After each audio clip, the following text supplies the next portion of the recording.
Hello everybody, today is about more adventures in cake shoes. I've done some flat cake inspired shoes which you can see on a previous video. Go check that out on my channel. But now my long awaited for me attempt at some heeled cake shoes, some wedges. I'm finally starting. There's been so many reasons why this has been delayed, and I am just so desperate to get on with these because I have several other designs I want to try, and if I'm happy and I'm successful, obviously I'd like to move on to finding shoes, brand new shoes I can purchase, because at the moment I'm finding pre-loved shoes while I'm practicing and experimenting, but I would love to do these you know, brand new and ready to sell if at all possible. So we'll see. If there is background noise, I apologise. I have a small child at home with me today, and that's very common, so you'll notice lots of my videos don't have sound because there's been too much child noise. For that, I'm hoping I will get through this, because obviously I know it's much more fun to have somebody talking rather than a silent video. So to start with, I have taped this shoe, and it's already coming up a bit, but I've just used washi tape. Now I may find this is not good enough, but I knew it wasn't going to stick too much to the actual shoe itself and not cause any damage to that part of the shoe that is going to be, this part of the shoe is going to be painted with the leather paint. And so I'm trying washi tape to see if that is good enough, just to protect where I don't want my first products to go. So I'm going to start by creating the sponge layers on my wedge shoe here. But obviously I need to tape my second shoe. So I won't do too much of this because obviously it's not very exciting to watch.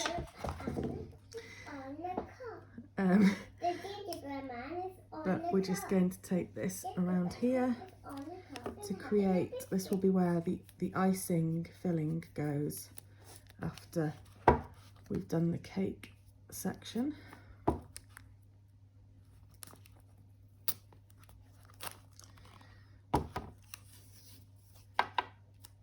I'm obviously trying to get them similar, but they're not going to be exactly the same because they are handmade. And that's hopefully okay with people who buy handmade. Usually know that those imperfections are what makes them special.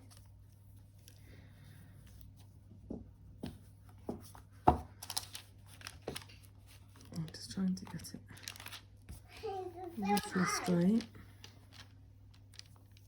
I can come back and change it in a minute if it's not right. It is so high.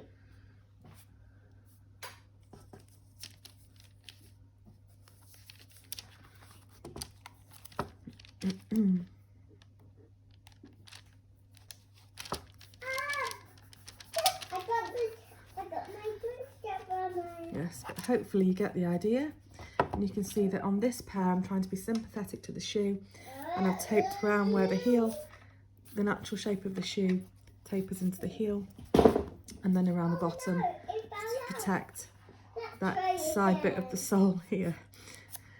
So I'll be back when I've taped those and I'm ready to start on the next section. I'm back. I have my special sponge mixture here. I have actually done one shoe. The consistency wasn't really quite right on these bottom sections. It's better on the top. It's a runnier texture, but we'll see how that dries. And I've mixed it up a bit more runny again, and we're going to just add it on with the spatula, and then if I want to, I go back in with the bit of sponge to give the texture that I want, but sometimes with the spatula you get quite a lot of that anyway. So I'm just adding that onto the bits that obviously aren't taped. And I think it might be a case of letting it dry partially and then coming back That's the master fire truck. with my sponge, because the thicker stuff would texture straight away, but this, oh, it's my camera. This is a thinner mixture I've made up, and partly because it's much easier to get it on the shoes, and partly obviously because then I use less product, and that's more cost effective. So we'll see when it's if this needs to partly dry before I can add any more sponge texture into it. Just trying to fill all the bits that need the sponge on them.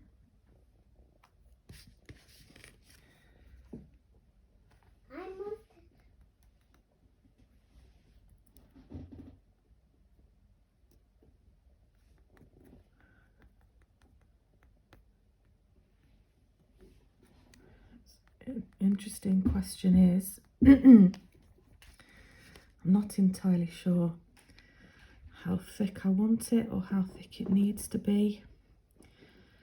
So this is all part of my trial and error process in here.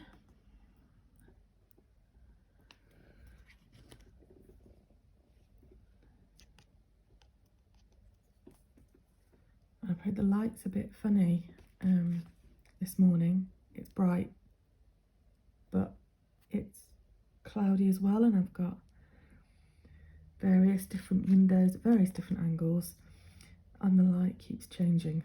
So hopefully you can see this well enough.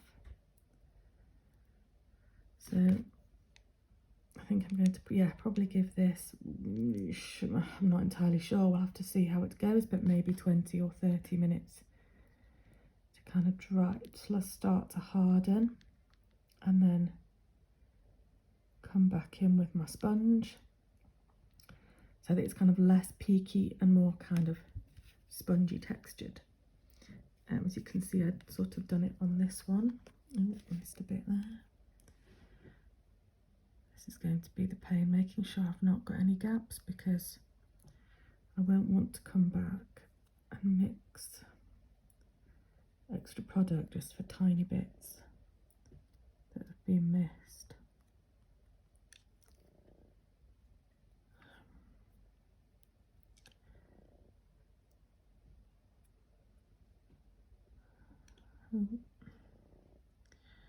It's very difficult to try and get it thick enough, but not too thick. Oh, look, I've got a bit on there, and I just put my finger in it out of excitement. I'm going to just gather that back up again. Let me find a wipe so I don't end up getting it over the other one as well. And then I'll take a look at this first one. I have been through with my sponge on this one, but because this was a thicker consistency, I can do more with it quicker, and hopefully that texture, I think, is going to hold now, because that's, because that's nice and thick and starting to harden already. The top bit, I'm not so sure about, because that was thinner. Yeah, that's still quite squishy.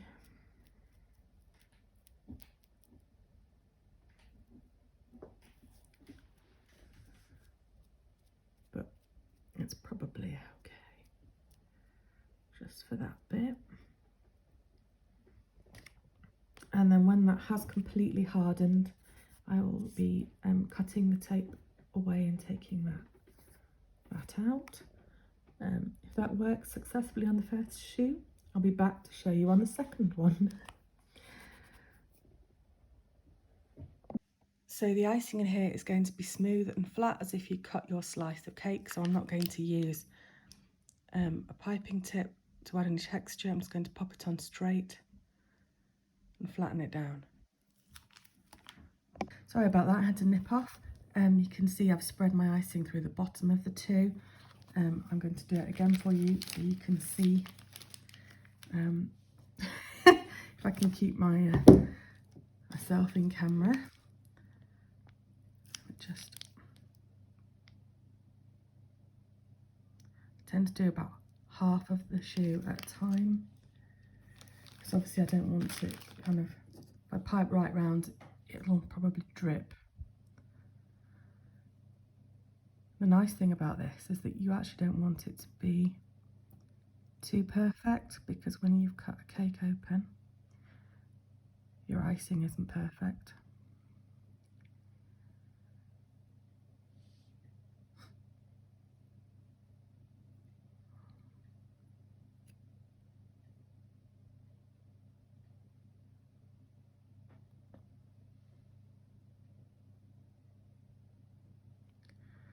So this is probably the quickest and easiest bit I've done so far.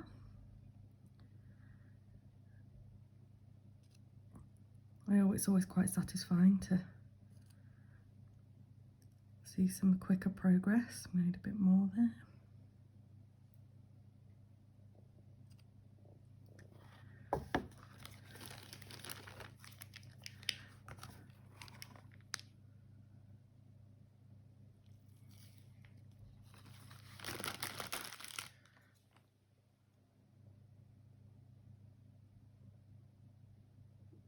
Trying to keep the edges as neat as possible because I've removed the tape. But I will be piping on the join, so we don't need to be too stressed about it.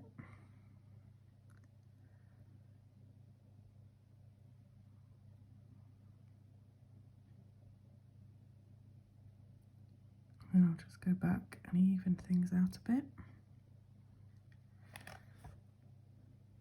Smooth it all around. But you see, I like these, you know, bits at the bottom where they overlap a bit and they're not completely straight, because it gives it all a bit of character and a bit more authenticity, I think.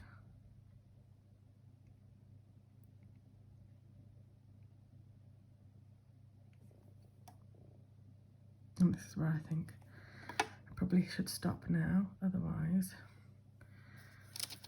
I will regret it. So they all need to dry and I'll be back for the next step. Right, so my next step is to paint the actual shoe section itself. I've decided to go for pink just because pink is my favourite colour, and I think it's a good icing colour. So this is just going to be, they're going to need at least 2 coats of paint, and I've got a large brush for doing these larger areas, and then a smaller brush for doing around the edges. So I'm not expecting it to cover in the first coat, because like I said, it will need at least 2. I like to custom mix my colours. I'm going to have to be very careful because I haven't taped around the bottom, which was a very rookie mistake. I think I was planning to, and when I taped around for my heel, I thought, oh, I'll tape that later when I come to paint, which of course I've then forgotten about, and I've gone gung-ho straight in because I'm getting excited by seeing some colour on the shoes. I'll use this smaller one here. I'm not going to worry too much about getting it on the sole as long as it's not too messy, because these are just my prototype. They may end up having someone wear them and test them, but you know, they're not the level of finish I would be going for if I were ready to sell them. So I won't make you watch the entirety of me painting these shoes because obviously it's pretty self-explanatory.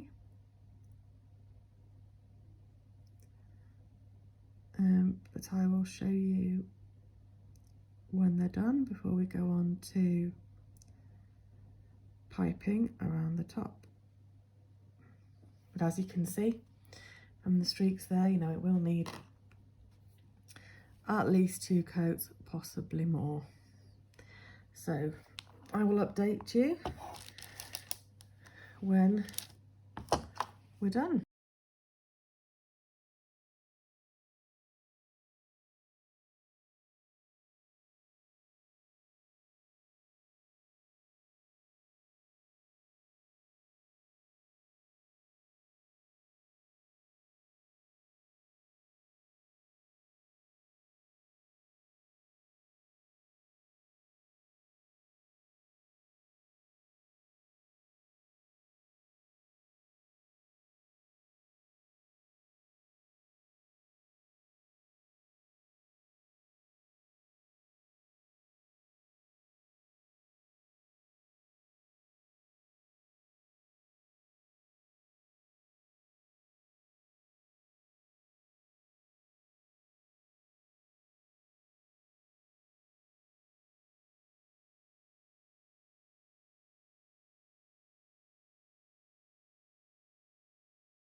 Right, so I apologise that some of those videos were muted. There was just too much noise. I had too many kids around. I work at my dining table and that's just the way it is, unfortunately.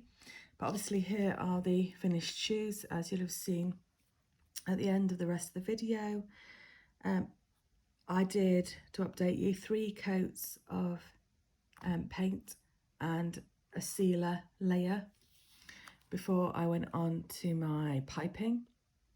The piping is good on this side, which is why I'm showing you this side. It's not so good on the other side. Could be worse. You probably wouldn't notice when you're wearing them, but yes, I'm going to try on doing another pair that has some slightly different materials. I might try a slightly smaller piping nozzle just to make this process easier. I don't know if you think it needs any more detail around the front or the top of the shoe. I would appreciate any feedback or thoughts on that. But overall, you know, I'm pretty pleased. It was my first go at these shoes. I would probably wear them if I could walk for any length of time in heels. I'd wear them, you know, for an event where I was sitting down, but that doesn't happen very often. I love the fake cherries and the fact they pick up the red in the jam layer over here. So yeah, this is definitely kind of my, what's the word, springboard into, you know, trying another pair, trying out a few different materials and techniques, and seeing what I think works best. But overall, I'd probably give them an 8 out of 10 maybe. And yeah, I'm pretty pleased. So I'd love to know your thoughts, and hopefully I will see you again soon. Thank you for watching this rambling strange video. See you soon. Bye.